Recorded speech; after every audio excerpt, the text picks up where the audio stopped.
Welcome. Settle into a comfortable position and let your breathing slow to a gentle, natural rhythm. Tonight we're going to travel back more than 2,000 years to a time when the world's first truly multi-continental empire stretched from the dusty plains of India to the sun-baked shores of Egypt, from the mountainous highlands of Persia to the olive groves of Asia Minor, the Achaemenid Persian Empire. Perhaps you've heard whispers of it in history classes. Cyrus the Great, Darius, Xerxes, names that echo across millennia. But tonight, we're not concerned with grand narratives of conquest and glory. Instead, imagine yourself stepping into the ordinary rhythms of life within this vast dominion. The smell of freshly baked flatbread, the sound of water flowing through underground channels, the sight of tribute processions winding toward a magnificent palace of stone. For the next 2 hours, you'll experience what daily existence truly meant for those who lived under Persian rule. You'll feel the weight of the harvest sun, taste the honey-sweetened desserts, witness the clash of empires, ponder ancient mysteries of faith, and stand among the carved reliefs of Persepolis during the New Year's celebration. Let the modern world fade away. There's nothing you need to do, nowhere you need to be. Just listen and let your mind drift gently through the corridors of time. The sun rises over the plateau, and already you can feel its warmth beginning to spread across the land. You are a farmer in the 5th century before the Common Era, your hands calloused from years of working the soil, your back strong from bending over rows of wheat and barley. The empire that governs your life is vast, beyond your full comprehension 20 satrapies. They say, provinces stretching farther than any person could travel in a lifetime. Your particular satrapy might be in Babylonia, where the great rivers still flow as they have since the dawn of civilization. Or perhaps you till fields in Egypt, where ancient pyramids already stand as monuments to a past that even you would consider impossibly old. You might be in Lydia, in Asia Minor, where Greek-speaking cities dot the coastline and trade goods flow in from across the sea. Or in the heartland of Persis itself, the mountainous homeland of your Persian overlords.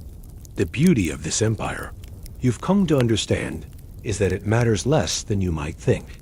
The Persians, unlike conquerors before them, allow you to keep your language, your gods, your customs.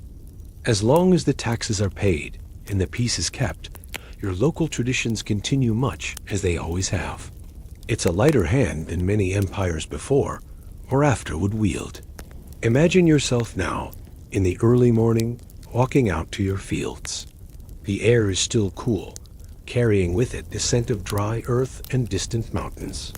Your land is irrigated by a qanat, one of the remarkable underground channels that the Persians have perfected over generations. These qanats are engineering marvels, though you might not think of them in such grand terms. They're simply the way water comes to your fields. Picture the system in your mind. Far away, perhaps 20 or 30 miles distant, there are mountains where snow melts and rain falls. That water would normally flow away, lost to evaporation or absorbed into the ground before it could reach the arid plains where you farm. But the qanat solves this ancient problem with elegant simplicity. Workers, perhaps your grandfather helped dig this very channel, excavated a gently sloping tunnel from the water source down toward your farmland. Every 100 feet or so, they dug vertical shafts, creating a line of holes that dot the landscape like a row of dark wells. Through the underground tunnel, water flows by gravity alone, protected from the scorching sun, traveling cool and fresh from the highlands to your fields. You can see the line of these vertical shafts stretching across the landscape, each one ringed with excavated soil, forming a small crater around the opening. Children are warned away from these openings. They drop straight down into darkness and cold water. But for you, they represent life itself. Without the qanat, these fields would be barren, fit only for scattered grazing. The water emerges at last in a small pool near your farm, and from there, you've dug smaller channels, carefully managing the flow to different sections of your land. This morning, you adjust a simple gate made of clay and reeds, directing the precious water toward your wheat field. The water spreads across the surface, darkening the soil, and you can almost feel the earth sighing with satisfaction. Your wheat is growing well this season. The stalks are already knee-high, their green leaves rustling softly in the morning breeze. By summer, they'll stand as tall as your chest, golden and heavy with grain. You grow barley too, in the adjacent field hardier than wheat, more tolerant of the heat and occasional saltiness of the soil. The barley will be used for bread and for beer, that ancient beverage that makes the evening hours more pleasant. Beyond the grain fields, you have your date palms. These trees are your long-term investment, planted by your father, or perhaps his father before him. A date palm takes years to mature, but once established, it will produce fruit for generations. The dates hang in great clusters, honey-sweet when ripe, and they keep well through the winter months. You can eat them fresh, dry them for storage, or press them into cakes. They're also valuable for trade. And there are your grapevines, carefully trained along low stone walls that capture and radiate heat. The Persians prize wine. It features prominently in their celebrations and religious ceremonies. The grapes you grow might end up in the cup of the satrap himself, or more likely, they'll be pressed and fermented locally, producing a wine that brings a small but reliable income. The work is constant, following the rhythms that farmers have known since humans first scratched seeds into soil. In spring, you prepare the fields, clear irrigation channels, and plant. In summer, you manage water carefully, fight weeds, and pray that the Kanat continues to flow strong. In autumn comes the harvest back-breaking work, but satisfying as you gather in the wheat and barley, cut great clusters of dates, and pick grapes by the basketful. Winter is for maintenance and rest, though in this climate, winter's bite is less fierce than in northern lands. Your diet reflects what you grow and what you can trade for. Imagine yourself sitting down to an evening meal. There's flatbread, of course round, slightly charred from the clay oven, still warm enough that you tear it carefully to avoid burning your fingers. The bread serves as both food and utensil. You use it to scoop up a thick stew of lentils, cooked with onions and herbs. Lentils are reliable, nutritious, and they store well. You grow them between your grain crops, and they help restore the soil's fertility. Tonight, there's also lamb.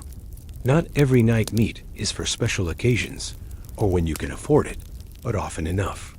The lamb has been roasted on a spit, seasoned with salt and wild herbs gathered from the hillsides. The fat drips and sizzles, and the meat pulls apart tender and flavorful. You might have a few olives too, traded from a merchant who came down the royal road. Those small dark fruits preserved in salt and oil. For sweetness, there are dates and honey. The honey comes from clay hives kept by a neighbor, and its golden richness transforms simple things into luxuries. Flatbread with honey becomes a dessert. Honey mixed with ground almonds becomes a confection that children beg for. You wash it all down with water from the Kanat, cool and clean, or sometimes with a cup of barley beer or grape wine. The wine is slightly sour, not refined like what might be served at a nobleman's table, but it does its job of easing the day's aches. The Persian taxation system is something you've grown accustomed to, though it takes its share of your labor.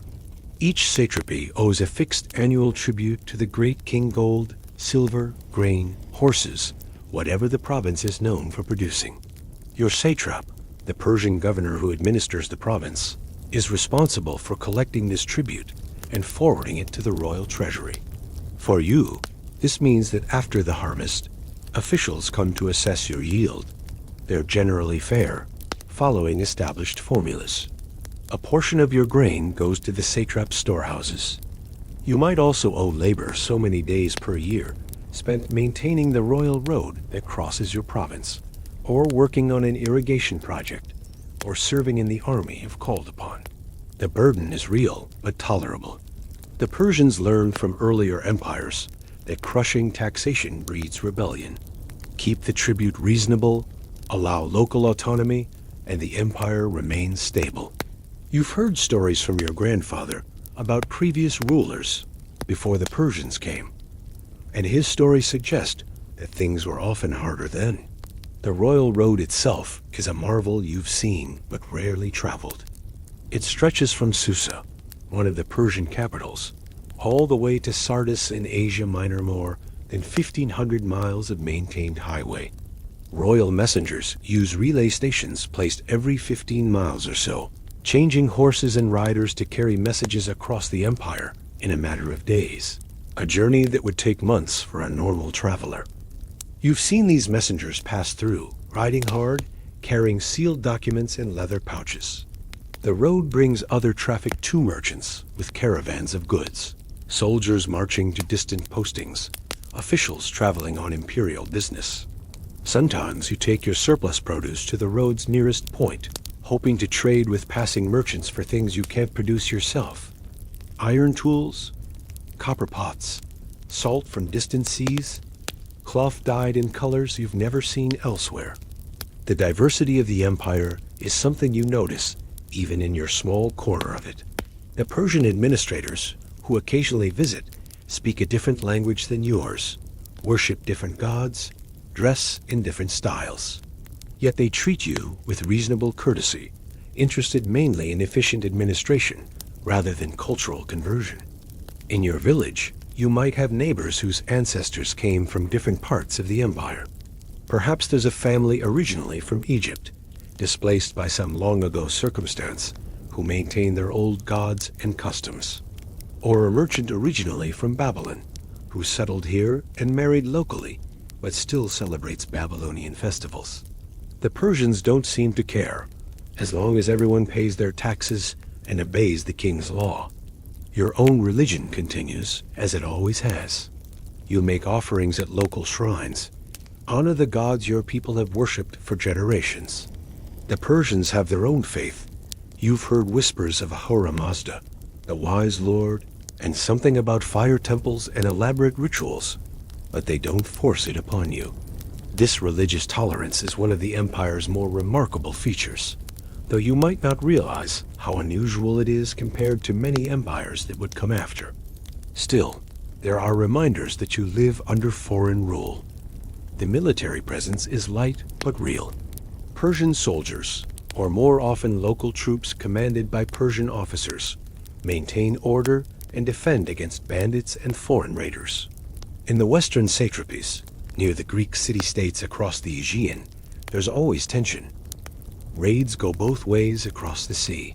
Greek pirates sometimes strike coastal settlements, while Persian forces occasionally punish cities that support these raiders. Every able-bodied man owes military service if called. This is the one obligation that brings real fear. A summons to war might take you away for months or even years. You might find yourself marching hundreds of miles from home, fighting people you've never heard of for reasons you don't fully understand. Many men don't return. Disease, battle, accidents on the march war consumes lives with indifferent regularity. You've done your service years ago. You marched with a levy from your satrapy to help put down a rebellion in another province. You remember the long, dusty roads, the rations of dried meat and hard bread, the nervous nights before battle. You remember the battlefield too, though you try not to the confusion, the fear, the fallen men left where they dropped. You survived, returned home, and now hope never to be called again. The rhythm of your life continues, season after season.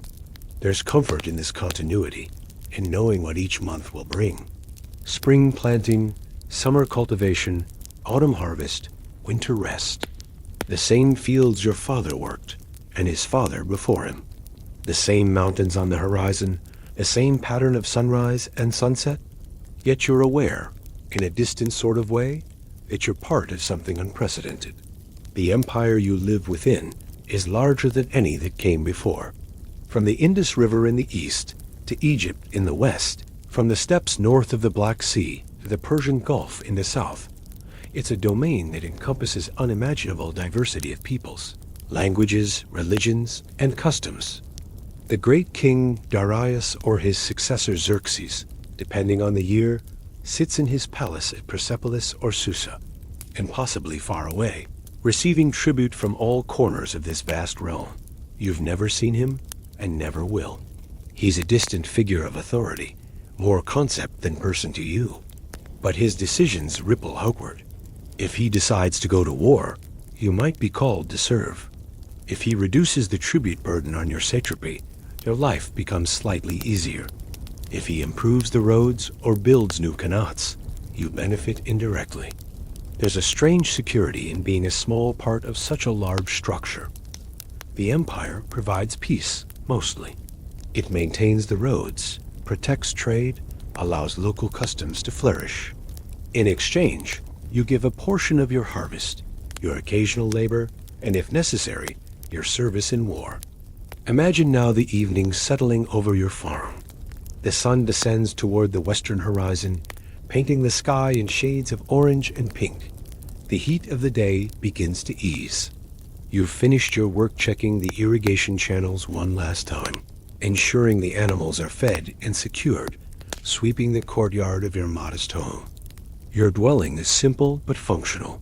Mud brick walls keep the interior cool during the day and retain warmth at night. The roof is flat, made of wooden beams covered with packed earth. During the hottest months, you sometimes sleep on the roof, where any breeze can reach you. Inside, there's a central room for cooking and eating, and smaller rooms for sleeping. The floor is packed earth, covered in some places with woven reed mats. You own a few possessions beyond the necessities.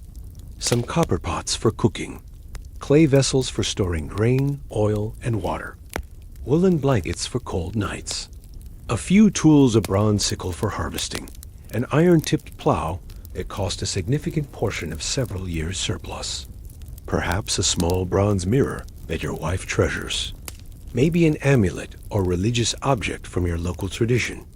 Your family gathers for the evening meal. Your wife has prepared the food, grinding grain into flour earlier in the day, kneading and baking the bread in the clay oven outside. Your children, you have several, though you've lost some to illness over the years, chatter about their day's activities. The older ones helped with farm work. The younger ones played, explored, learned by watching and imitating their elders. There's no formal education, as later civilizations would understand it. Knowledge passes from generation to generation through demonstration and practice. You're teaching your sons to farm as your father taught you. Your wife teaches your daughters the skills they'll need: cooking, weaving, managing a household. If you have scribal or craft skills, those too would pass from parent to child. The empire itself seems distant from this domestic scene, yet it shapes your life in countless subtle ways. The relative peace that lets you farm without fear of constant raids. The roads that bring trade goods. The irrigation technology that makes your land productive. The administrative system that's burdensome but not crushing. The cultural exchange that happens when peoples from across the known world interact under a single political system. As darkness falls, you finish your meal. Perhaps you spend a short time in conversation with your wife, discussing plans for the coming days. Perhaps you tell your children an old story, one you heard from your own parents. Or perhaps you simply sit in the doorway, looking out at the stars beginning to appear in the darkening sky, feeling the weariness of the day's labor settling into your bones.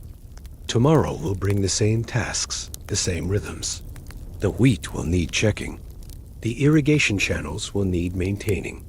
The grapes will need tending. It's repetitive work, physically demanding, offering few surprises. But there's a deep satisfaction in it, too, in watching things grow, in providing for your family, in being part of a community and a tradition that stretches back beyond memory. You are one farmer among millions in this vast empire. Your name will not be recorded in any history. Your life will leave no monuments. But for now, in this moment, you are part of something larger than yourself. A civilization that has knitted together the ancient world, creating connections and exchanges that will influence human history long after the empire itself has crumbled into dust and legend. The night deepens. You sleep on your simple bed, your body tired from honest labor, your mind at peace. Tomorrow you'll rise with the sun and begin again. The seasons will turn, the empire will endure or fall, but for now, there's only the rhythm of your days, the cycle of planting and harvest, the slow passage of time in a distant corner of the world's first great multi-continental empire. Now we shift our gaze westward and forward in time by a few decades. The year is 480 BCE, and the greatest military expedition the ancient world has yet witnessed is assembling. Imagine yourself not as one person now, but as an observer moving through this vast undertaking, seeing it from multiple perspectives: Persian, Greek, soldier, sailor, commander, and common person caught in the path of empires. Xerxes, the great king, son of Darius, sits upon the Achaemenid throne. His father had launched an expedition against the Greek city-states years earlier, seeking to punish Athens and Eretria for supporting a rebellion in the Persian-controlled cities of Asia Minor. Expedition ended in unexpected defeat at Marathon, a name that would echo through Greek memory for generations. Darius died before he could mount another campaign, and now his son Xerxes has taken up the task, part vengeance, part strategic necessity, part the simple momentum of empire. For 4 years, preparations have been underway. This will not be a raiding expedition or a punitive strike. This will be an overwhelming demonstration of Persian power, an invasion force so massive that resistance will seem futile. Imagine the scale of it. From every corner of the empire, contingents are summoned: infantry, cavalry, archers, engineers, supply trains, ships. The administrative machinery of the empire works at full capacity, organizing what may be the largest coordinated military movement in human history up to this point. The army assembles in Anatolia, converging from 20 satrapies. Picture the incredible diversity. There are Persian and Median troops, the empire's core, wearing elaborate scale armor and carrying short spears and bows. There are Bactrians from the Far East, fierce horsemen from the steppes, Egyptian marines, Phoenician sailors, Arabian camel riders, Indians bringing their exotic military traditions, Ethiopians, Libyans, Thracians, every subject people of the empire contributing their share. Ancient sources claim impossibly high numbers, millions of men, though these are surely exaggerations distorted by time and propagandistic memory. Modern scholars estimate perhaps 200,000 fighting men, plus support personnel, still an enormous force by the standards of the day. The logistics alone are staggering. How do you feed such a multitude? How do you move them over roads and bridges not designed for such traffic? How do you coordinate troops who speak dozens of languages and follow different tactical traditions? The first great challenge is the Hellespont, the narrow straits separating Asia from Europe. Xerxes' engineers design an audacious solution. They will bridge the water itself. Picture the construction. Hundreds of ships, some say 300 or more, are anchored in 2 parallel lines across the strait. The water here is about a mile wide, the current strong, the wind unpredictable. Massive cables of flax and papyrus are stretched across the boats, secured to both shores. Wooden planks are laid across these cables, creating a roadway. Earth is packed on top of the planks, forming a surface that horses and wagons can traverse. Side barriers are erected so the animals won't panic at the sight of water. It takes months. There's a setback when a storm destroys the first attempt, and according to Greek historians, who may be embellishing for dramatic effect, Xerxes orders the Hellespont itself to be whipped as punishment for its disobedience, an act meant to illustrate either barbarian hubris or the absolute will of the Persian king, depending on who's telling the story. But eventually, the bridges stand complete. Imagine the crossing. For 7 days and 7 nights, the army flows across, an endless stream of humanity and animals and equipment moving from Asia into Europe. Soldiers march across, their footsteps thundering on the planked surface. Cavalry lead nervous horses across. Supply wagons creak and groan under their loads. The scene is extraordinary human ingenuity and organizational power, temporarily conquering the natural barrier of the sea.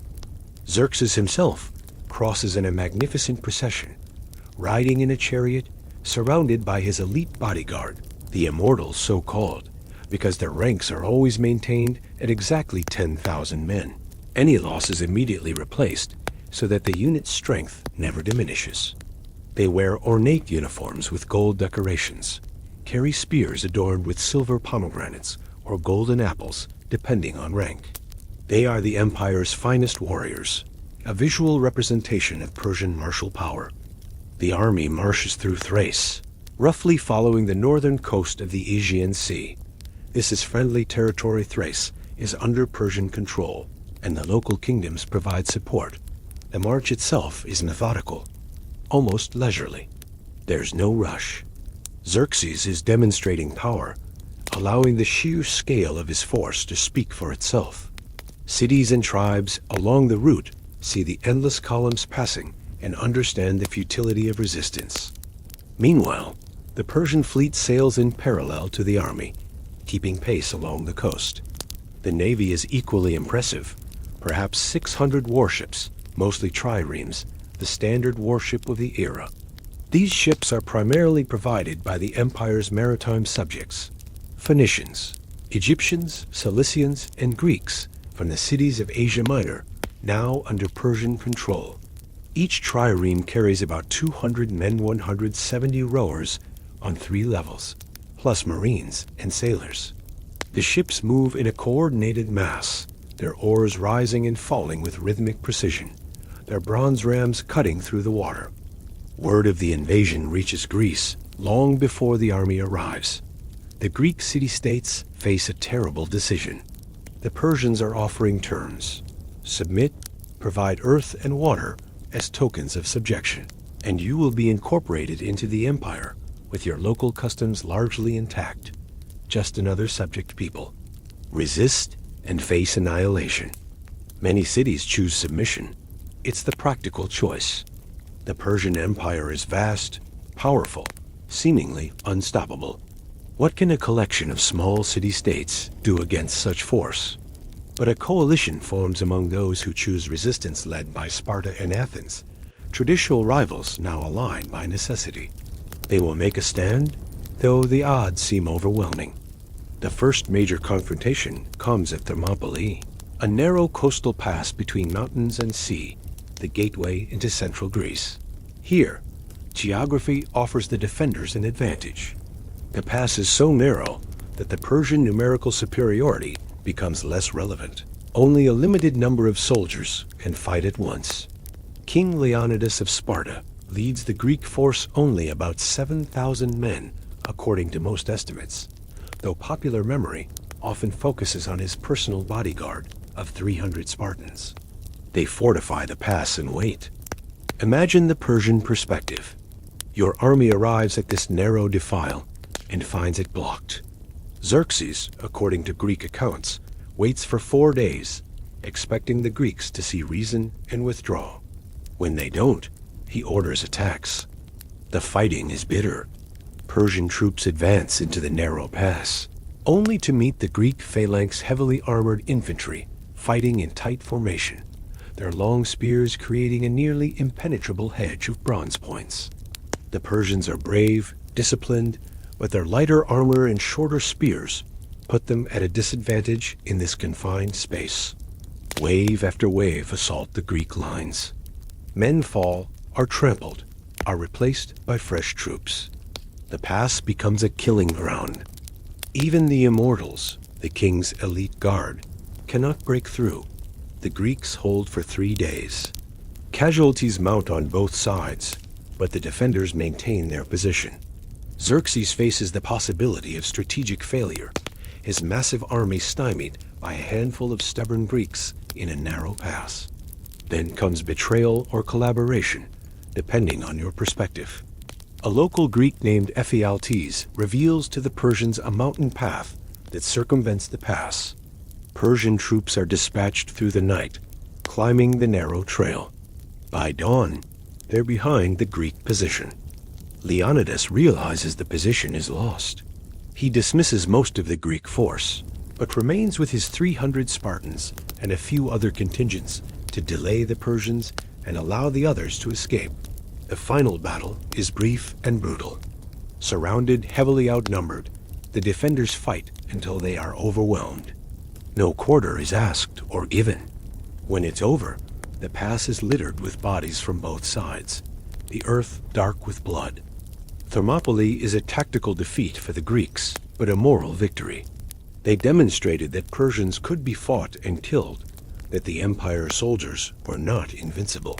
For the Persians, it's a victory that cost more time and lives than expected, a warning that this campaign will not be the easy conquest some might have anticipated. The way into Greece now lies open. The Persian army advances southward, unstoppable. Most of central Greece submits or flees before them. Athens faces a terrible choice. Their city lies directly in the invasion route. The oracle at Delphi has given ambiguous, disturbing prophecies about wooden walls and divine protection. Themistocles, the Athenian leader, interprets this to mean their wooden warships Athens should evacuate the city and trust to their navy. It's an agonizing decision. Abandon your homes, your temples, your ancestors' tombs? But the alternative is to face the Persian army in a hopeless land battle. The Athenians evacuate. Civilians flee to nearby islands and the Peloponnese. The city is left nearly empty. When the Persians arrive, they find Athens deserted, except for a few holdouts on the Acropolis, who interpret the oracle differently and try to defend the sacred hill. They're quickly overcome. Then the Persians do what conquering armies have done throughout history. They burn. Imagine the smoke rising from the Acropolis, temples aflame, wooden structures collapsing in showers of sparks. It's both a practical act denying shelter and supplies to the enemy, and a symbolic one, demonstrating the cost of resistance. Yet Athens' evacuation means this is an empty victory. The people, the true city, have escaped, and the Greek fleet remains intact, sheltering in the narrow waters near the island of Salamis. Xerxes faces another decision. His army has been successful on land, but the campaign season is advancing. Autumn approaches, and with it, the difficult question of supply. Feeding an army of this size requires a steady stream of provisions, much of it coming by sea. His fleet must control the waters. The Battle of Salamis unfolds in late September. The details are debated by historians, pieced together from contradictory Greek sources with no Persian accounts surviving. But the broad outline is clear.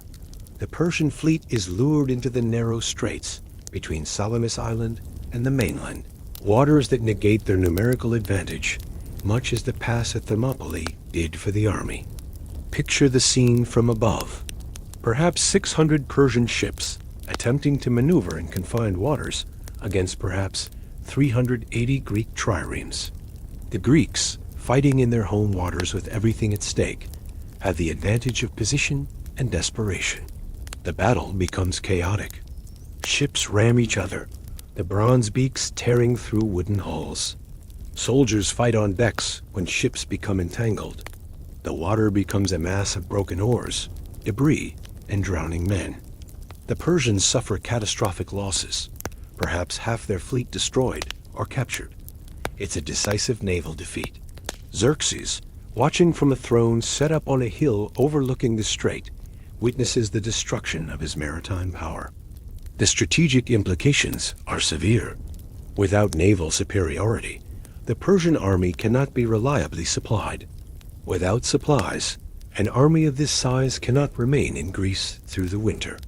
Xerxes makes the logical decision. He will return to Asia with the bulk of the army, leaving a substantial force under his general Mardonius to winter in northern Greece and complete the conquest in the following spring. Imagine the retreat. The great bridges across the Hellespont have been damaged by storms and cannot accommodate the army's return. The troops march back through Thrace, and now the march is harder. It's late in the season, supplies are scarce, local populations are less welcoming to an army that no longer seems invincible. Disease spreads through the ranks. dysentery, fever, the countless ailments that plague armies on campaign. Many who survive battles die on the march. Xerxes returns to his capital, leaving Mardonius with perhaps 100,000 troops, still a formidable force, reinforced with cavalry and the best remaining units. The general spends the winter in Thessaly, in northern Greece, consolidating Persian control and trying to split the Greek alliance through diplomacy. He offers Athens attractive terms: rejoin the empire, be treated as favored subjects, help us conquer the rest of Greece. The Athenians refuse. In spring of 479 BCE, Mardonius marched south again and occupies Athens a second time. Again, it's been evacuated. Again, the Persians burn what remains. It's becoming a ritualistic back and forth, neither side able to force a decisive conclusion. The final confrontation comes at Plataea, a city in Boeotia in central Greece. The largest Greek army yet assembled, perhaps 40,000 heavy infantry plus light troops, faces Mardonius and his army. The two forces camp opposite each other, maneuvering for advantage over several days. Neither commander wants to attack the other's fortified position. The Greeks finally attempt a nighttime redeployment to secure better ground and access to water. It's a complex maneuver, and in the darkness, units become confused and separated. Dawn finds the Greek army strung out, not in proper formation. Mardonius sees his opportunity and orders an attack. The battle that follows is confused. Fragmentary different contingents fighting separate engagements rather than one unified clash. The Persian cavalry harasses Greek positions. Persian infantry, including Mardonius' personal guard, launch fierce attacks. The fighting is intense, desperate on both sides. Mardonius himself leads from the front, a mounted figure in brilliant armor rallying his troops. Then he falls, struck down in the chaos sources disagree on exactly how. His death is a catastrophic blow to Persian morale. Leadership falters. The defensive position the Persians have fortified is stormed and overrun. The army breaks, fleeing northward in disorder. Casualties are heavy. The survivors stream back toward the Hellespont, toward Asia, toward safety. On the same day, tradition holds, a Greek fleet crosses the Aegean and destroys the remaining Persian naval forces and their beached ships at Mycale on the coast of Asia Minor, a final punctuation to the campaign.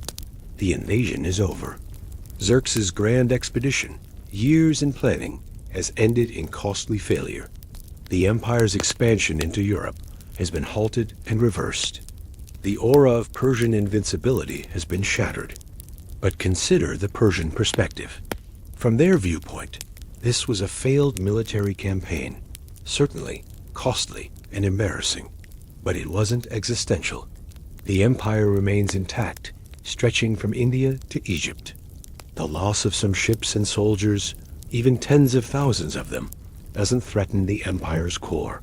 Greece was always a peripheral concern, a matter of rebellious subjects and strategic borderlands, not the empire's heartland.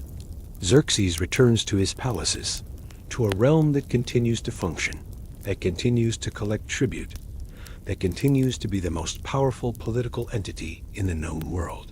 The failure in Greece is a setback, not a disaster. Life goes on. The satrapies continue to send their taxes. The roads continue to carry trade and communications. The administration functions. The empire endures. For the Greeks, of course, it's different. They've defeated the greatest empire on earth, improbably, against overwhelming odds. It's a defining moment for their civilization, proof of the value they place on freedom and autonomy, confirmation of their military methods and civic systems. The story will be told and retold, shaped into legend and identity. Thermopylae, Salamis, Plataea names that become synonymous with courage, cleverness, and the triumph of the few over the many. But the Greeks also understand how narrow their victory was. Different decisions at key moments, different weather at Salamis, different luck, and the outcome could have been reversed. They understand that the Persians remain powerful and could potentially return. The war between Greek cities and the Persian Empire will continue sporadically for generations, though never again will such a massive invasion be attempted. Imagine now the aftermath, the slow return to peace. In Greece, refugees return to burned cities and begin rebuilding. In Persia, generals and administrators write reports, explain failures, are punished or reassigned. Soldiers who survived return to their homes across the empire, carrying stories of distant lands and hard fighting. Families mourn the dead, those who fell at Thermopylae or drowned at Salamis or died nameless and forgotten on the long marshes. The clash of empires fades into history, becomes story, becomes legend. But for those who lived through it, it was simply experience frightening, exhausting, sometimes terrible, occasionally exhilarating, mostly just demanding and uncertain. They did what they believed necessary, fought for causes they understood, or followed orders they didn't question, and either survived or didn't. Their lives were caught up in something larger than themselves, a collision of different visions of how the world should be ordered. And in the end, both sides retreat to their respective worlds. The Persians to their vast multi-ethnic empire, diverse and tolerant and administratively sophisticated. The Greeks to their quarrelsome city-states, fiercely independent and competitive and culturally creative. Both civilizations will continue to develop, to achieve, to struggle with their own internal contradictions. The invasion of 480 to 479 BCE becomes a moment in both their histories, pivotal for the Greeks, notable but not defining for the Persians. The sun sets on the battlefields. Grass eventually grows over the burial mounds. The burned cities are rebuilt. The dead are remembered or forgotten. Time flows on, indifferent to human ambitions and conflicts, carrying all things toward the same oblivion. Let us turn now from the clash of armies to something more contemplative, more enduring. We enter the realm of belief, of faith, of the questions humans have always asked about existence and meaning. Picture yourself wandering through the spiritual landscape of ancient Persia, trying to understand the religion that shaped the worldview of the Achaemenid Empire and influenced the course of religious thought for millennia to come. Zoroastrianism. The name comes from Zoroaster, or Zarathustra, in the original Persian pronunciation, a prophet, a teacher, a reformer of ancient beliefs. When he lived is a matter of scholarly debate. Some place him around 1500 BCE, others closer to 1000 BCE, still others later. The uncertainty itself is fitting for a religion shrouded in the mists of time, its origins debated, its texts complicated by layers of later interpretation. What we know is that by the time of the Achaemenid Empire, Zoroastrianism had become the faith of the Persian ruling class, though how strictly it was practiced and how exclusively it was promoted remains a matter of discussion among historians. The great kings acknowledged Ahura Mazda as their patron deity, carved invocations to him on their monuments, credited him with their victories. Yet they also tolerated the diverse religious practices of their subject peoples, a pragmatic approach to empire. Imagine yourself approaching a fire temple on the Iranian plateau. It's evening, the time when the boundary between day and night becomes thin and uncertain. The temple is not grandiose Zoroastrian worship, doesn't require massive structures like Egyptian temples or Greek shrines. This is a modest building, square or rectangular, with thick walls and a domed roof. What matters is what it contains. You enter through a doorway, leaving the evening breeze behind. Inside, the air is still and carries a distinctive scent smoke. Yes, but also something aromatic. Sandalwood, perhaps, or other fragrant woods. The interior is dim, except for one source of light, the sacred fire. The fire burns on a raised platform, or in a metal vessel, tended constantly by priests called magi. This is no ordinary fire. It's been consecrated through elaborate rituals, fed with specific types of wood, never allowed to extinguish. The flames dance and flicker, casting moving shadows on the walls. The magi tend it with careful attention, their faces illuminated by the orange glow. Fire, in Zoroastrian thought, is not worshipped as a god itself, but rather serves as a symbol and a focus for worship. It represents Ahura Mazda's wisdom and light, the divine illumination that dispels darkness. The fire is kept pure, nothing impure may be burned in it, and the priests cover their mouths with cloth when approaching so their breath doesn't defile it. The theology behind this practice is complex and revolutionary for its time. At its heart, Zoroastrianism presents a dualistic vision of existence. The universe is the battleground for a cosmic struggle between two fundamental principles. Ahura Mazda, the wise lord, the source of all goodness, truth, and light, and Angra Mainyu, also called Ahriman, the embodiment of evil, chaos, and darkness. This isn't quite the same as monotheism, though it leans in that direction. Ahura Mazda is supreme, the creator, the ultimate good. But Angra Mainyu is a real opposing force, not merely the absence of good or a creation of Ahura Mazda, but an independent destructive principle. The two are locked in struggle, and all of existence is affected by this struggle. Imagine the cosmology. In the beginning, Ahura Mazda creates the world a perfect creation, ordered, good, filled with light. But Angra Mainyu attacks this creation, introducing death, disease, decay, lies, and all forms of evil. The material world becomes a mixed realm, containing both the goodness of Ahura Mazda's creation and the corruption introduced by Angra Mainyu. Here's where it becomes personally significant. Humans have free will. Each person must choose which side to support through their thoughts, words, and actions. This is perhaps Zoroastrianism's most revolutionary concept, the emphasis on individual moral choice. You are not simply following tribal customs or performing rituals to appease capricious gods. You are making ethical decisions that have cosmic significance. The moral framework is encapsulated in a simple phrase: good thoughts, good words, good deeds. Think rightly, speak truthfully, act ethically. Support truth, Asha, over falsehood, Druj.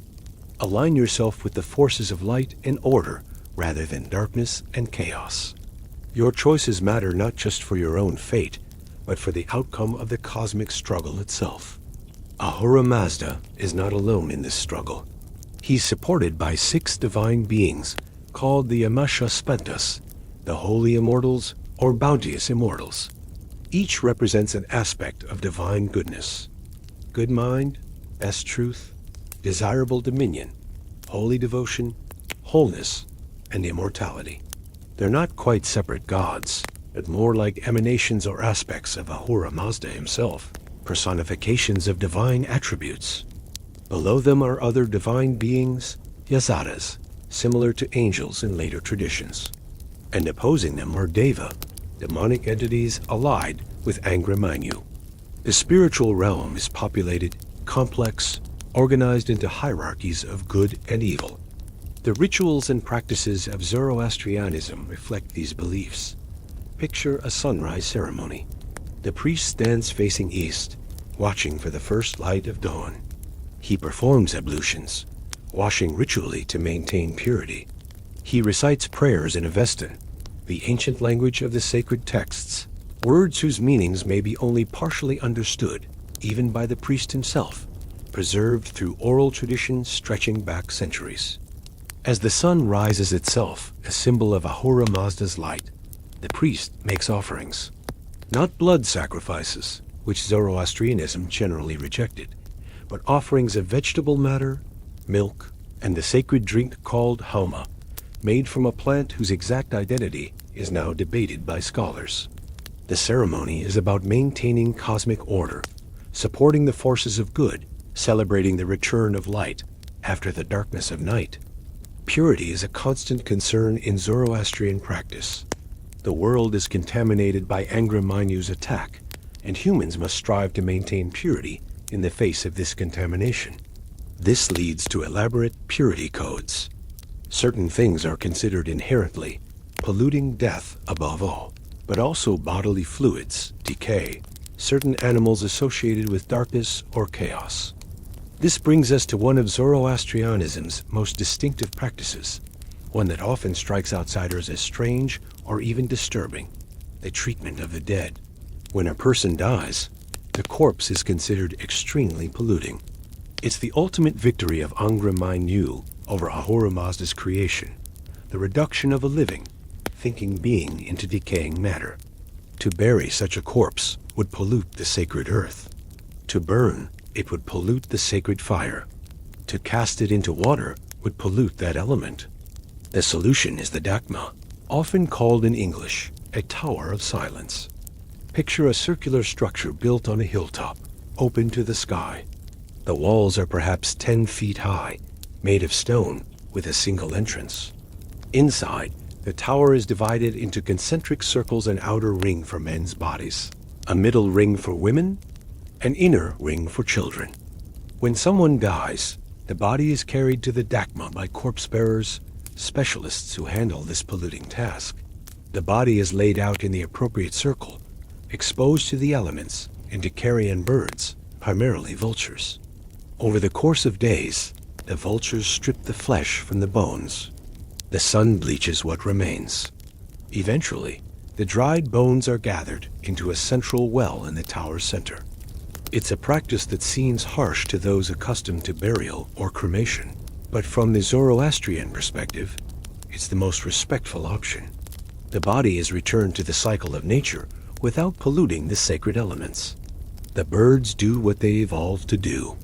Death is acknowledged without being glorified. The soul, after all, has departed. What remains is merely contaminated matter. And what of that soul?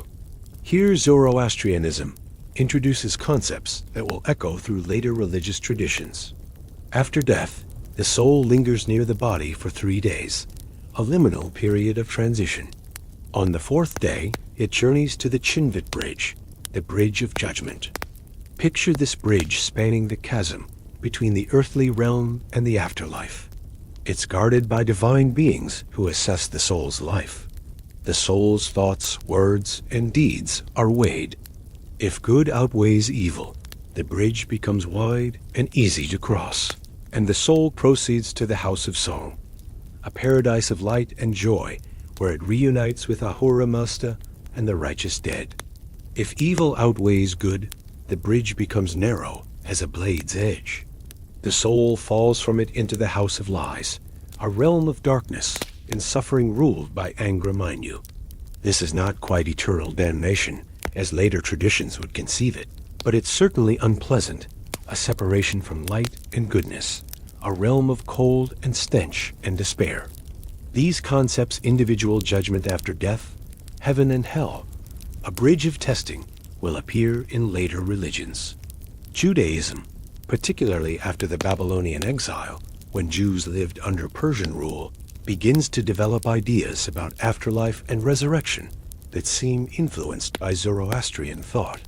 Christianity and Islam inherit and develop these concepts further. Even Buddhism, developing in a region adjacent to Persian influence, shows some intriguing parallels in its cosmology. But Zoroastrianism goes further. The cosmic struggle between good and evil will not last forever. History has a direction, a purpose, an endpoint. Eventually, a savior figure, the Saoshyant, will be born. He will lead the final battle against evil. The dead will be resurrected, their souls reunited with renovated bodies. There will be a final judgment, a purification by ordeal through molten metal that tests every soul. Evil will be finally and completely defeated. Angra Mainyu will be destroyed. The world will be restored to its original perfect state, and the righteous will live forever in a paradise that's both spiritual and physical. This is apocalyptic thinking, eschatology, the doctrine of end times. It introduces a linear view of history, moving from creation through struggle toward ultimate resolution, quite different from the cyclical views of time common in many ancient religions. Again, echoes of these ideas appear in Judaism, Christianity, and Islam. all developing in regions that had contact with Persian religious thought. The Zoroastrian priesthood, the Magi, are the guardians and interpreters of this complex system. They memorize the Avesta, the sacred texts, preserving them orally across generations before they're eventually written down. They perform the rituals that maintain cosmic order. They study the stars. Zoroastrian priests become famous as astronomers and astrologers, reading divine will in celestial movements. They interpret dreams, prepare sacred substances, maintain the sacred fires.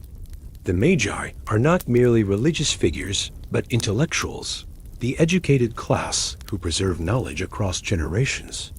When Greek writers mention Persian wisdom or the teachings of the Magi, they're referring to this priestly class and their accumulated knowledge of religion, astronomy, medicine, and what we might call natural philosophy. Imagine yourself now sitting with a Zoroastrian believer, asking about daily religious practice. How does this elaborate theology translate into everyday life? The answer is both simple and complex. Prayer, performed multiple times daily at sunrise, noon, sunset, midnight, and dawn. These prayers maintain the connection between the believer and the divine, reinforce the commitment to good thoughts, words, and deeds. Wearing the sacred shirt and cord, the sudra and kusti, next to the skin at all times after initiation. The shirt is white, symbolizing purity. The cord is woven with specific prayers, wrapped 3 times around the waist, tied in front and back with ritual knots. These are physical reminders of religious identity and commitment. Maintaining ritual purity through regular washing, avoiding polluting substances, following dietary laws. Being truthful in speech line is serving Angra Mainyu, contributing to cosmic disorder. Being generous, supporting the poor and vulnerable.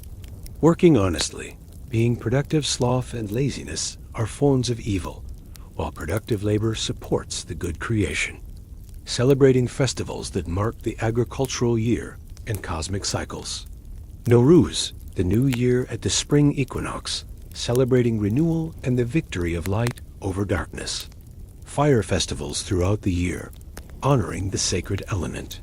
Ceremonies for life transitions, birth, initiation, marriage, death. It's a religion deeply concerned with ethical behavior, with purity and pollution, with cosmic order and human responsibility. The rituals can seem elaborate, the purity laws strict, but they all serve the purpose of aligning the believer with the forces of good in the ongoing cosmic struggle. As centuries pass, Zoroastrianism evolves and changes. Different schools of interpretation develop. The religion spreads beyond its Persian heartland into other regions. Under the Sassanid Empire, which rules Persia from the 3rd to 7th century CE, Zoroastrianism becomes a state religion, more rigidly defined and enforced. Then comes the Arab conquest in the 7th century, bringing Islam. Persia undergoes conversion over several centuries. Some Zoroastrians convert willingly, attracted by the new faith. Others convert under pressure or to escape discrimination. A gradually shrinking minority maintains the old faith, increasingly marginalized. By the 10th century, a group of Zoroastrians seeking religious freedom migrates from Persia to India, where they become known as Parsis. They establish communities, preserve their traditions, eventually thrive as merchants and professionals. Other Zoroastrians remain in Iran, a diminishing minority in what was once their ancestral homeland. Today, Zoroastrianism is one of the world's smallest religions, perhaps. 100,000 to 200,000 adherents worldwide, concentrated in India and Iran, with diaspora communities in other countries. The ancient fire temples still operate, tended by priests who maintain traditions stretching back millennia. The towers of silence in India have largely fallen out of use. Modern urban environments don't support sky burial, and many Parsis now choose cremation or burial, adapting ancient practice to contemporary circumstances. Yet Zoroastrianism's influence far exceeds its current numbers. Those concepts that introduced or developed moral dualism, heaven and hell, individual judgment, resurrection, apocalyptic end times, the cosmic struggle between good and evil, these became foundational to how much of humanity understands religion and ethics. Three of the world's major religions, Judaism, Christianity, and Islam, all developed in dialogue with or in the shadow of Persian religious thought. Imagine the long arc of this tradition, from obscure origins somewhere in the steppes of Central Asia or the highlands of Persia, through the teaching of Zoroaster, reforming older beliefs into something new, growing into the religion of the world's greatest empire, influencing neighbors and successors, declining as new faiths arise, persisting in small communities, maintaining identity and tradition despite overwhelming odds, existing now as a living link to the ancient world, a reminder that ideas and beliefs can outlive empires and civilizations. The sacred fires still burn, tended by modern magi who follow practices their predecessors established thousands of years ago. The prayers are still recited in Avestan, that ancient language preserved for sacred purposes. The festivals still mark the turning of seasons, the eternal return of light after darkness. The commitment remains to good thoughts, good words, good deeds, a simple formula with profound implications. In the quiet of the fire temple, with only the crackling of flames and the murmur of prayers, past and present converge. A modern world with its technologies and complexities fades. What remains is the eternal human engagement with the sacred, the attempt to understand our place in the cosmos, to align ourselves with goodness, to find meaning in the face of mortality. The fire burns on, as it has burned for millennia, a small defiant light against the darkness, a symbol of the human spirit's refusal to surrender to chaos and despair, a quiet testament to the enduring power of faith and tradition. We arrive now at the heart of the empire, both literally and symbolically.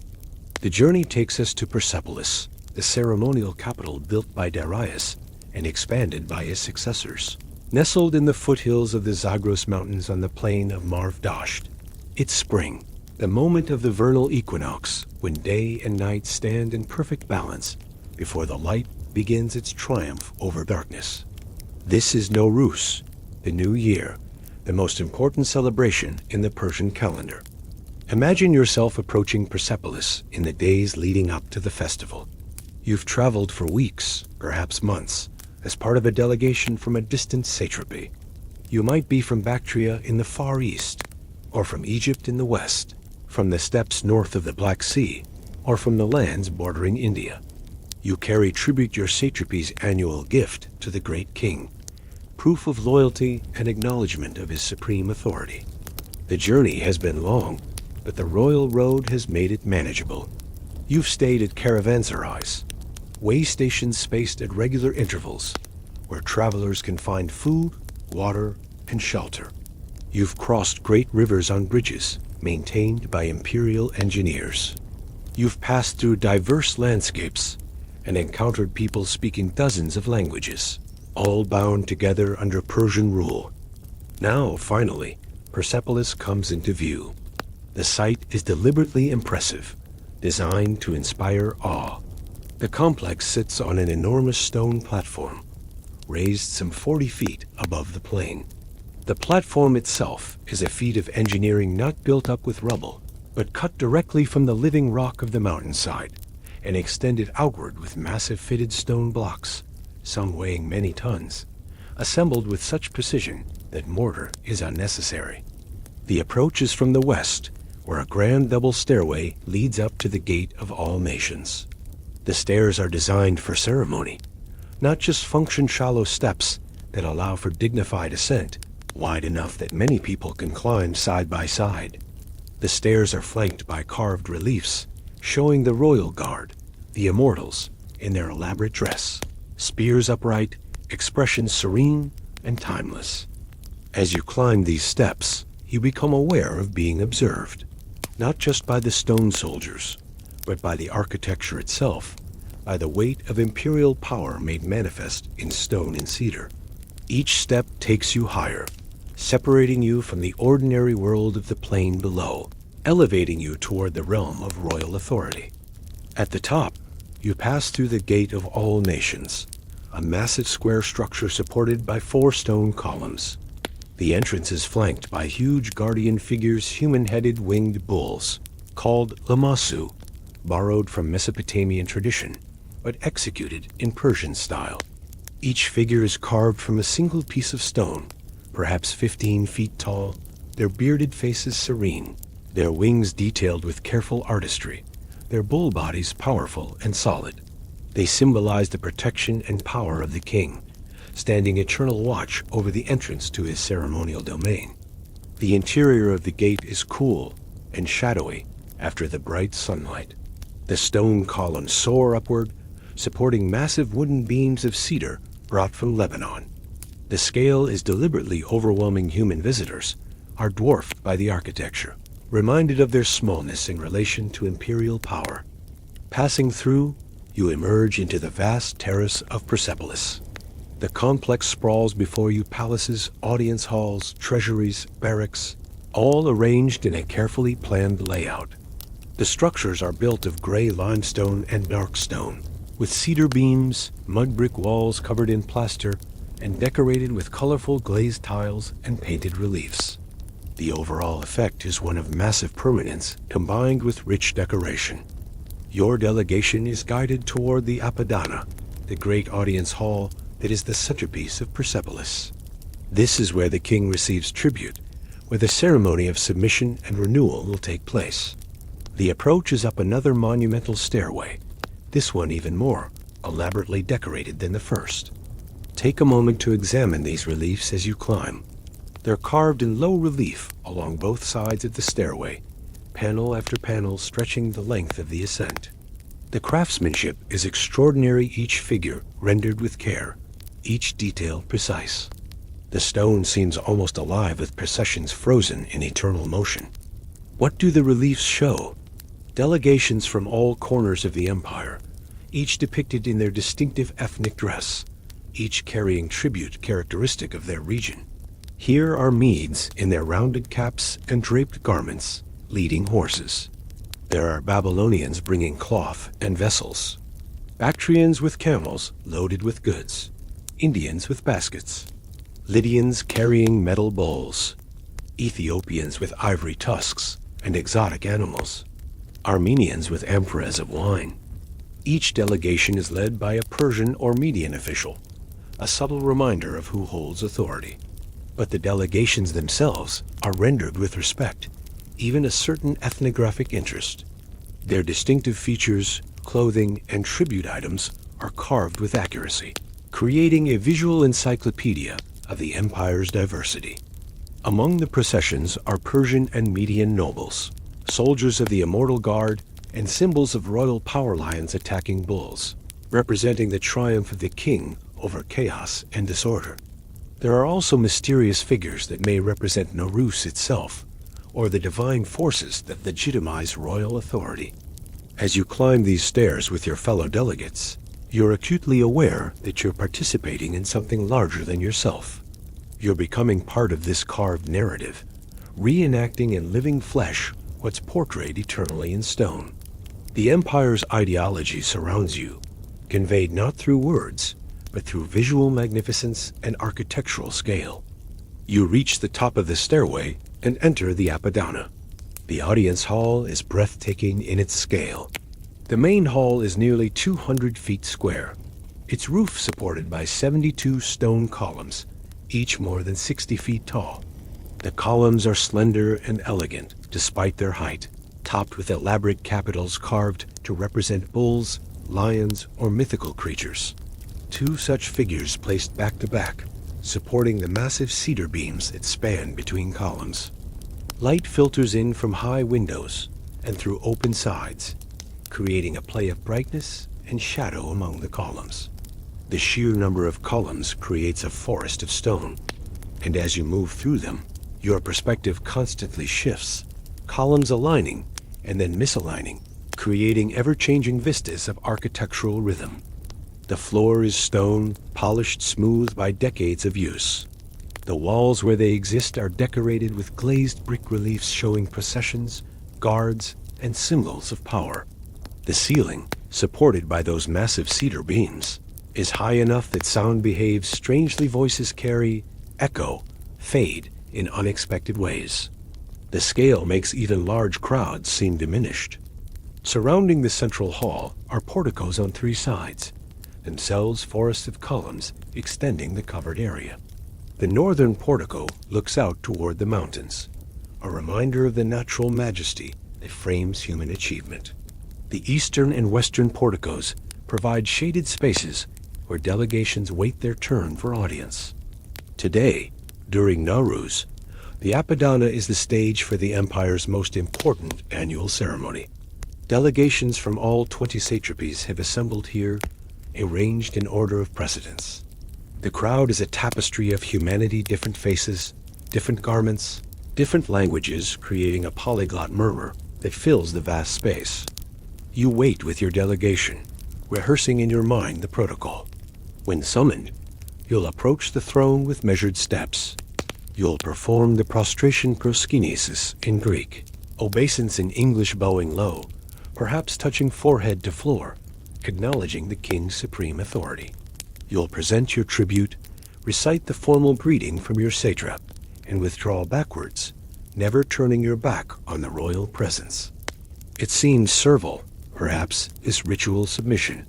Greek writers certainly portrayed it that way, claiming that free Greeks would never debase themselves so. But from within the Persian system, it's simply proper recognition of hierarchy, no different from the respect you'd show your own father or the deity you worship. The king is the axis around which the empire turns, the source of order and justice, the representative of Ahura Mazda's will on earth. Appropriate respect is only natural. A stir runs through the crowd. The king is entering. Xerxes, or perhaps his successor Artaxerxes, depending on the year we're imagining. He's accompanied by his highest nobles, military commanders, and priests. The royal guard, the immortals, line his path, creating a corridor of spear points and stern faces. The king's appearance is magnificent. He wears the royal robe, a long garment of purple or rich blue, embroidered with gold thread in intricate patterns. Over this, a yellow shawl or cloak. On his head, the distinctive Persian crown, cylindrical and tall, with a band around it. His beard is carefully curled and oiled in the Mesopotamian fashion adopted by Persian royalty. His hands bear rings. Gold bracelets circle his wrists. Everything about him communicates wealth, power, and divine favor. He moves with measured dignity, neither hurrying nor hesitating, each gesture practiced and meaningful. This is theater, in the original sense a public performance that communicates values and relationships. That makes visible the invisible structures of power and allegiance. The king takes his seat on the throne, positioned on a raised dais, so he looks down upon even those standing. The throne itself is a work of art-carved wood plated with, decorated with royal symbols. Behind and above the king, carved into the stone wall, is the Faravahar, the symbol of Ahura Mazda, a winged disc with a human figure emerging from it, one hand raised in blessing or command. The symbolism is clear. The king rules with divine sanction, his authority derived from the supreme deity. The ceremony begins. One by one, delegations are summoned forward. Each approaches, performs the prostration, presents their tribute. The gifts are magnificent gold and silver vessels, precious stones, fine textiles, exotic animals, slaves, weapons, incense, ivory, rare woods, perfumes. The accumulated wealth of the empire flows toward its center, then is redistributed in the form of gifts to nobles, payment for soldiers and workers, funding for building projects. Watch the parade of delegations. Here come the Medes, culturally close to the Persians, bearing horses from their excellent breeding stock. The horses are beautiful creatures, groomed to perfection, their coats gleaming, their movements proud and spirited. They're led by handlers in elaborate Median dress, the rounded felt cap, the tunic, the trousers that Greeks find outlandish, but which are eminently practical for horsemen. The Babylonian delegation follows, representatives from one of the empire's most ancient and sophisticated subjects. They bring cloth, fine linen, and wool dyed in expensive colors and metalwork, vessels of bronze and silver worked with great skill. The Babylonians are city dwellers, heirs to millennia of urban civilization, and their tribute reflects this heritage of craftsmanship. From Egypt come different gifts. Linen, the finest in the world, woven so fine it's nearly transparent. Papyrus, the writing material made from Nile reeds. Gold from Nubia, perhaps a tamed exotic animal, a monkey or a cat, creatures regarded as curiosities in Persia. The Egyptian delegates wear white linen kilts and elaborate wigs, their eyes outlined with kohl, their appearance as distinctive as their ancient culture. The eastern satrapies send different treasures. From Bactria, lapis lazuli, that deep blue stone prized for its color and rarity. Camels, adapted to harsh climates and long journeys.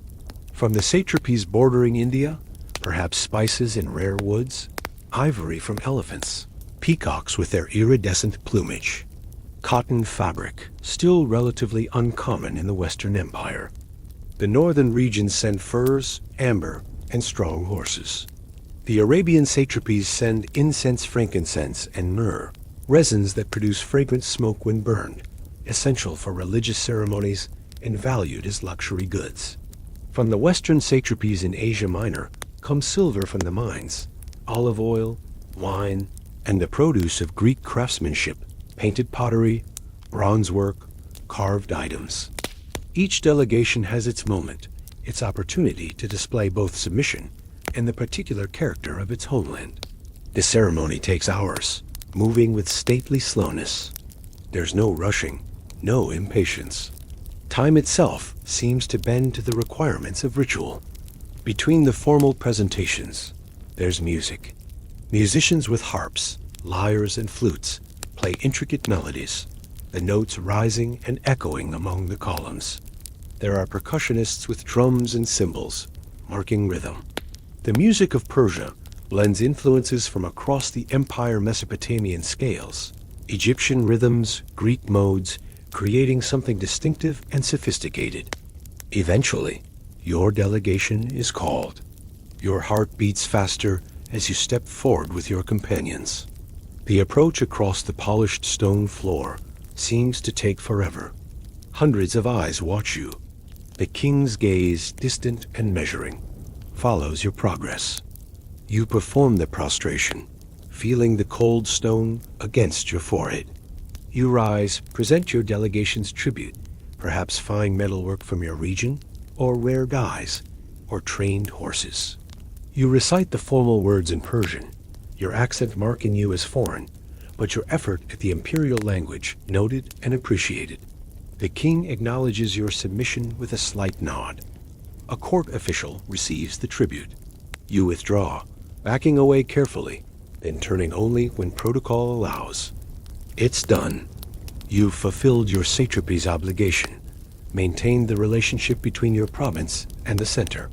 Relief and satisfaction mingle as you rejoin your delegation in the designated area. As the formal ceremonies continue, other activities unfold throughout Persepolis. In the courtyards and open spaces, feasting is being prepared. Great quantities of food have been assembled: whole roasted oxen, sheep, goats, countless fowl. There are mountains of flatbread, vats of stewed lentils and vegetables, pyramids of fruit, vast quantities of wine from the royal vineyards. The feast, when it comes, is Epicurean in scale. Nobles recline on couches in the Persian manner, eating and drinking, while servants circulate with ever more dishes. Musicians play, acrobats and dancers perform. Poets recite verses praising the king and celebrating the new year. The wine flows freely. Persians have a reputation for loving wine, and Nowruz is a time when consumption is not just permitted but expected. For the common soldiers and workers who maintain Persepolis, there's feasting too, though on a less lavish scale. The king's generosity extends to all at least symbolically. Everyone shares in this celebration of the year's renewal. Nowruz is more than just a political ceremony or a feast. It's a deeply symbolic moment connecting cosmic order, agricultural cycles, and political legitimacy. The spring equinox represents the triumph of light over darkness, warmth over cold, life over death.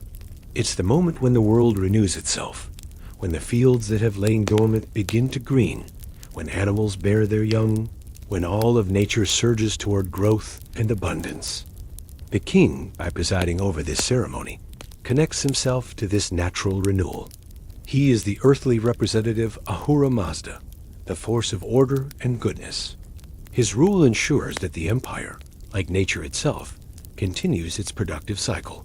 The tribute ceremony demonstrates that this order extends across the vast imperial domains, from India to Egypt. From the steppes to the sea, all peoples acknowledge the king's authority and contribute to the empire's prosperity. Its imperial ideology made visible, tangible, experiential.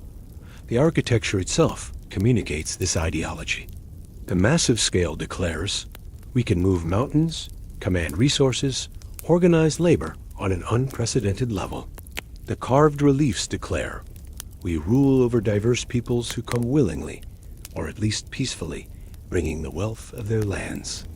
The religious symbolism declares, we rule with divine sanction. We are the agents of cosmic order. But there's more to it than mere propaganda. Nowruz at Persepolis also represents a genuine achievement, the creation of a system that allows diverse peoples to coexist under a single administration, maintaining their local customs while participating in a larger political and economic structure. It's not utopian. There's plenty of coercion, military force backing up the tribute demands, subject peoples who would prefer independence. But compared to many empires before and after, the Achaemenid system is relatively light-handed, pragmatic, even cosmopolitan. Walk through Persepolis as the celebrations continue into the evening. The setting sun paints the stone structures in warm golden light, deepening to orange and red. Shadows lengthen across the great terrace. Lamps and torches are lit, creating pools of flickering light against the gathering darkness. The architecture reveals itself differently in this changing light. Details invisible at noon become visible in the slanting rays. The polish on the stone columns glows. The carved reliefs seem to move as shadows shift. The whole complex becomes a play of light and stone, human creation in dialogue with natural beauty. From vantage points on the terrace, you can look out across the plain of Marv Dasht, fertile and green in spring. To the east, the mountains rise, their peaks still snow-covered. To the west, the plain stretches toward distant ranges, the empire's heartland, the core from which power radiates outward to the far corners of the known world. There's a tomb cut into the mountainside behind Persepolis, the burial place of Artaxerxes II or III, depending on scholarly attribution. The tomb is carved directly into the cliff face, its entrance designed as a cross shape with a carved panel showing the king. Standing on a platform supported by representatives of the empire's peoples, his hand raised toward the Faravahar of Ahura Mazda floating above. Even in death, Persian kings assert their role as the axis of empire, the point where human and divine meet, where the diverse peoples of the earth converge. The tomb will remain long after the king's body has turned to dust, a permanent monument carved into the living rock. As night falls completely, the celebration continues, but begins to wind down. Delegates retire to their quarters. There are residential areas within the Persepolis complex, accommodations for the numerous visitors during great festivals. Conversation continues in multiple languages. Stories are exchanged. Friendships form between people who would never otherwise meet. A Bactrian merchant and an Egyptian scribe discovering common interests. A Lydian craftsman admiring Babylonian metalwork techniques. This is one of the empire's less visible achievements, the connections it enables, the exchanges of ideas and techniques, the cosmopolitanism that develops when diverse peoples are brought together under reasonably peaceful conditions. Technologies spread from one region to another. Artistic styles influence each other. Religious ideas cross-pollinate. Languages borrow words from each other. The empire becomes a vast network of human interaction. Communication flowing along the roads and shipping routes that connect its far-flung territories. You find yourself on one of the terraces, looking up at the stars. They're brilliant here, away from large cities, the night sky a bowl of darkness, studded with countless points of light. The same stars the Magi study, reading divine messages in their movements. The same stars that guide sailors and caravans. The same stars that have watched over humanity since the beginning, indifferent to empires and kings, to tribute ceremonies and architectural magnificence. There's a profound peace in this moment. The formality of the day's ceremonies has given way to quiet reflection. The empire, for all its power and sophistication, is still composed of individual people, each with their own hopes, fears, memories, dreams. The farmer working his fields, the priest tending his fire, the soldier standing guard, the craftsman perfecting his skill, the merchant calculating his profit, the mother singing to her child. All of them connected through this vast administrative and cultural structure, their lives shaped by decisions made in palaces like this, their labor making possible the magnificence you've witnessed today. Nowruz will come again next year, and the year after, the eternal cycle continuing. The delegations will again climb the stairs, present tribute, renew their oaths. The king, whether the same man or his successor, will again preside, again play his role in this theater of power and renewal. And Persepolis will stand witness, its stone columns and carved reliefs silent but enduring. Except, of course, it won't last forever. In a few generations, Alexander of Macedon will sweep through the empire with his conquering army. Persepolis will be looted and burned, its wooden beams and roofs consumed by fire, its treasures scattered. The Achaemenid dynasty will fall, the empire will fragment. But that's in the future, unimaginable on this spring evening when everything seems eternal, when the empire appears invincible, when the cycle of tribute and renewal seems as permanent as the mountains themselves. For now, there's only this moment, the cool evening air, the distant sound of music and conversation, the weight of stone under your feet, the stars overhead, the smell of smoke from the feast fires mingling with incense and perfume, the knowledge that you've participated in something ancient and important, that you've stood at the center of the world's greatest empire and witnessed its power and sophistication firsthand. Tomorrow, you'll begin the long journey back to your satrapy, carrying gifts from the king, carrying memories of magnificence, carrying the renewed connection between your distant province and the imperial center. The roads will take you home, across mountains and rivers, through changing landscapes and diverse peoples, all the way back to your ordinary life. But you'll remember this: the climb up the stairs, the forest of columns, the moment of prostration before the king, the feast, the music, the sense of being part of something vast and complex and historically unprecedented. You'll tell the story to your children and grandchildren, your voice taking on a distant quality as you describe wonders they may never see themselves. And perhaps, in some small way, you'll understand what you witnessed, not just a festival or a political ceremony, but the expression of a civilization's highest aspirations, to unite diversity and order, to create prosperity through organization, to connect the human and divine, to make visible in stone and ceremony the invisible bonds that hold together an empire spanning 3 continents. The night deepens. Gradually, activity ceases. People sleep. Guards maintain their watch. The stars wheel overhead in their eternal patterns. Persepolis rests, solid and quiet, waiting for the dawn that will bring another day, another year, another cycle in the long story of empire and humanity. And so we reach the end of our journey through ancient Persia, through the vast expanses of the Achaemenid Empire, through the rhythms of daily life and the grandeur of imperial ceremony. We've walked beside a farmer tending his fields, water flowing through the ingenious canal system, harvesting wheat and barley under the plateau sun, paying tribute to maintain the peace that allows simple lives to unfold across 20 satrapies. We've witnessed the clash of empires, Xerxes' massive invasion force marching toward Greece, the heroic stands and devastating defeats, the ultimate failure that nonetheless left the empire intact and powerful. We've explored the mysteries of Zoroastrianism, the revolutionary ideas about good and evil, choice and judgment, ideas that would echo through subsequent religions and shape how much of humanity understands the divine. And we've climbed the stairs of Persepolis during Nowruz, witnessed the tribute processions, stood in the forest of columns, experienced the empire's ideology made manifest in stone and ceremony. The Achaemenid Empire fell, as all empires do. Alexander's conquests, dynastic struggles, the rise of new powers, the specific political structure dissolved. But its influences persisted.